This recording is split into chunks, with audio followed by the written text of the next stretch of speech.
Siapa lu? Siapa lu? Siapa lu?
Untuk sekolahnya nanyanya yang lain. Oke, kehadirannya memberikan support teman-teman gimana?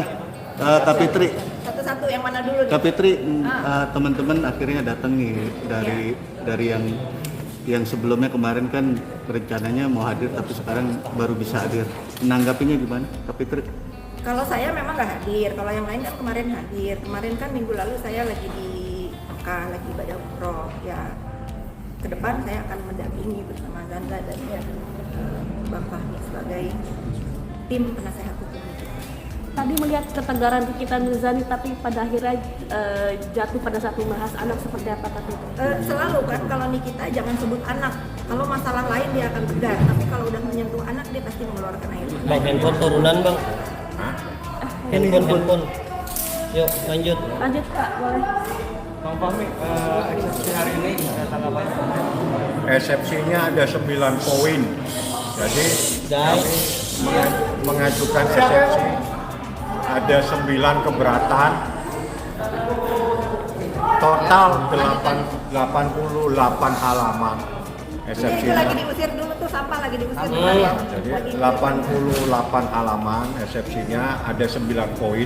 Yang paling penting dari semua poin itu adalah pertama, seseorang merasa dirugikan tapi lapor dulu. Dia lapor tanggal 16, ruginya baru muncul tanggal 18. Ya, itu yang paling penting. Anda pakai logika saja berpikir semua. Paham, Lapor polisi, baru dimunculkan kerugiannya 2 hari kemudian. Dan ini yang dijadikan dasar Nikita ditahan. Dari semua eksepsi ini paling penting, tolong Anda pakai logika semua. Orang melapor tanggal 16, tanggal 18 kerugiannya dibatalkan. Jadi bagaimana dia bisa tahu kalau muncul kerugian? Lapor dulu kerugiannya 2 hari kemudian. Inilah yang dijadikan dasar untuk menahan Nikita yang penting. Yang kedua, terkait dengan jumlah saksi. Saksi kalau berbicara tentang media sosial, ya, anggotanya Nikita, pengikut Nikita itu jutaan dan semua ada di Jakarta dan ada di mana-mana. Kalau pakai logika media sosial itu bisa di Jakarta Selatan, bisa di Jakarta Pusat, bisa di mana saja. Ya, jadi tolong jangan ciptakan saksi di dalam persoalan yang ini. Apalagi muncul satpam dan sebagainya. Yang lain-lain itu terlalu masuk pasal-pasal. Saya tidak akan mau bicara pasal biar nanti. Paling penting itu saja. Ya, terpenting dari semua eksepsi ada 9 yang terpenting tentang kerugian yang muncul setelah lapor polisi. Artinya ini ada kejanggalan yang muncul. Sangat kejanggalan. Tadi minta surat dakwaan dibatalkan? Ya, kita pasti di dalam dakwaan harus dibatalkan. Alasannya? Alasannya tidak cermat. Tidak cermat itu nih kita bingung.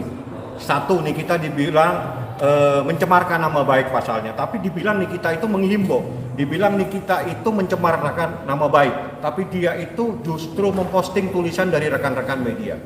Kalau rekan-rekan media wartawan ini itu punya hak untuk menyuarakan kebenaran melalui berita dan sebagainya. Kalau ada masyarakat yang mengambil berita dari Anda terus memposting, tiba-tiba diperlakukan seperti ini, terus bagaimana rekan-rekan media?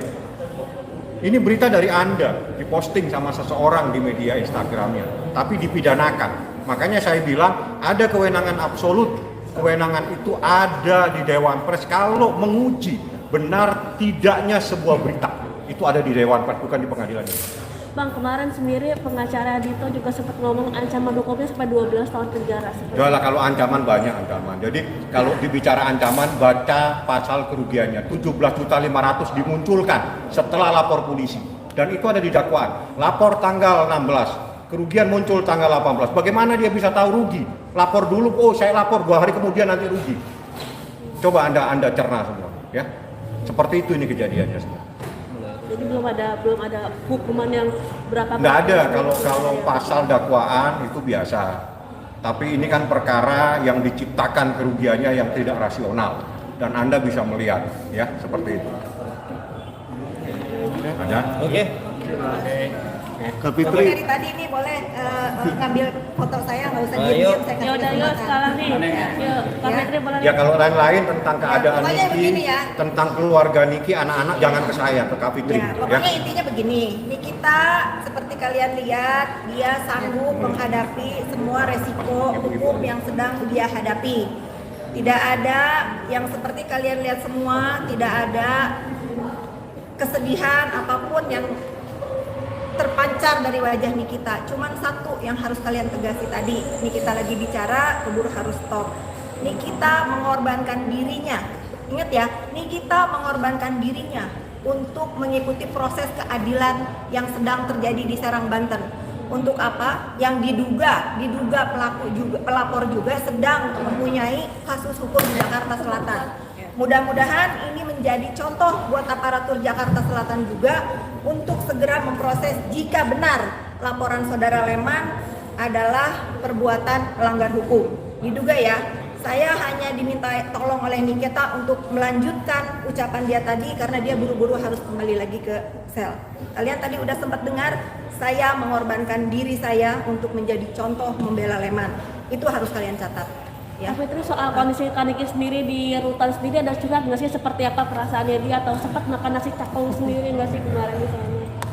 Ya, ini kita kan nggak hidup sendiri ya, di sini banyak saudara-saudaranya. Kalau makan ya tentu adalah yang mikirin makan. Kita juga kan nggak pernah ninggalin Nikita, terus memantau kesehatannya bagaimana. Nggak ada yang ini deh. Nggak usah didramatisir. Semua orang yang menghadapi masalah hukum ditahan, ditanya enak nggak enak ya. Tentu kalau ditanya enak-enak tentu nggak enak. Namanya kita lagi bermasalah ya Mbak ya. Mungkin dari Mbak bisa dilanjutkan. Kalau Nikita kan sering dibesuk juga sama lawyernya. Nikita baik-baik aja. Sejauh ini sih Mbak Nikita sangat tegar ya, maksudnya ya boleh dibilang ini dia beberapa kali ya terus ada masalah hukum, tapi dia juga mikirin anak-anak, tapi dia cukup tegar, cukup kooperatif juga, dan kita berharap sih yang terbaik buat Mbak. Terbaik. Kak Fitri, Kesulitan ekonomi sendiri sebenarnya benar nggak sih Kak Fitri yang di isu-isu itu? Kalian mah bukan netizen kan, media ya nggak mungkin lah. seorang Konfirmasi Nikita. makanya Kak Fitri. Kan sering tuh media bertanya ke saya bagaimana kehidupan ekonomi Nikita, anak-anaknya dia sudah persiapkan jauh-jauh hari. Jadi insya Allah rezeki itu Allah yang ngatur. Kezoliman yang dirasakan Nikita hari ini juga tidak menutup pintu rezeki dia. Ada aja rezeki mah, gitu ya. Pekerjaan dia sebagai brand ambassador juga malah diperpanjang kontraknya. Pekerjaan dia yang harus terpending gara-gara dia ada di posisi ini, beberapa yang dibatalkan iya. Tetapi ada juga beberapa yang mengerti dengan kondisi Nikita hari ini. Artinya secara ekonomi insya Allah Allah menjaga Nikita dan anak-anaknya dengan baik. Kak Fitri, selain dikunjungi oleh teman-teman di luar juga ada yang mendemo buat Niki, gimana nih?